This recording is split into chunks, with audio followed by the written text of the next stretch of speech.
दीनानाथ जी hero के बहुत प्रसिद्ध कारीगर थे। उनके हाथों में करिश्मा था कि उनके तराशे हुए हीरे जो भी देखता हैरान हो जाता। ऐसी कारीगरी देख ग्राहक भी मुंह मांगी रकम देने को तैयार हो जाते और सुनार को मोटा मुनाफा मिलता। इसी वजह से दीनानाथ द्वारा तराशे हुए हीरों की मांग हमेशा बाजार में बनी रहती थी।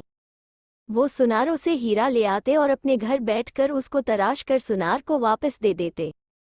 उनका बेटा सुरेश अभी स्कूल में पढ़ता था, लेकिन जब भी दीनानाथ हीरों को तराशा करते तो वो उन्हें बहुत ही ध्यान से देखता। उसकी उत्सुकता और हीरों के प्रति लगाव देख वो उसे भी अपने हुनर की बारीकियां समझाने लगे। कभी कभी तो वो उसे एक छोटा सा हीरा दे देते और कहते कि जैसा मैंने समझाया उसी तरह से तुम भी तराश के दिखाओ। और सुरेश बहुत लगन से हीरा तराशता।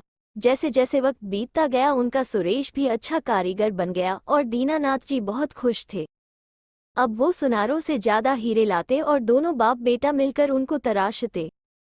लेकिन अब तक उन्होंने सुनारों को अपने बेटे की कार्यकुशलता के बारे में नहीं बताया था।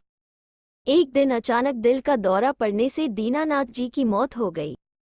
बेटा गम में डूब गया। उसे पिता की मौत का सदमा इतना गहरा लगा कि वो हर वक्त दीवार पर टंगी अपने पिता की तस्वीर को ही निहारता रहता।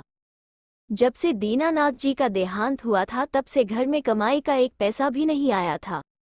घर में दाल रोटी खत्म होने की नौबत आ गई थी। तब माँ ने उसे सुनारों के पास जा कुछ काम मांगने को कहा ताकि घर का खर्चा तो चल सके। और कोई चारा न देख उसने अपने को संभाला और बाजार निकल पड़ा। दीनानाथ के चले जाने के बाद सुनारों ने हीरो की तराशी का काम दूसरे कारीगरों को देना शुरू कर दिया था।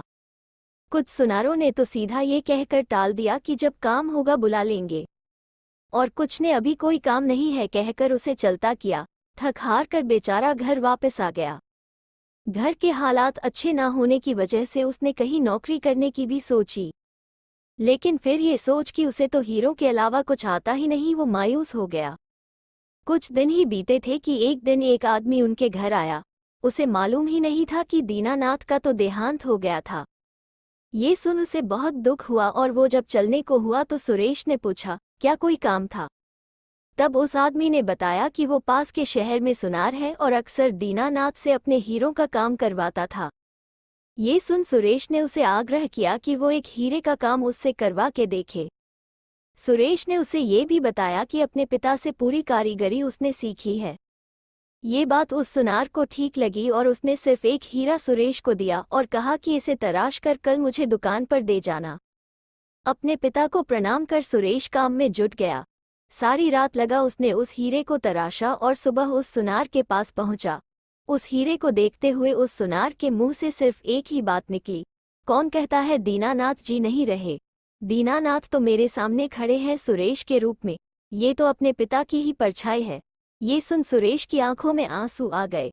ये कहानी हमें ये बतलाती है कि अपने हुनर को पहचानो, जीवन में आगे बढ़ने के लिए परिश्रम करो और अपने काम को लगन से करो, तभी सफलता तुम्हारे कदम चूमेंगी। कहानी पसंद आए तो कृपया चैनल को लाइक शेयर और सब्सक्राइब करें। धन्यवाद।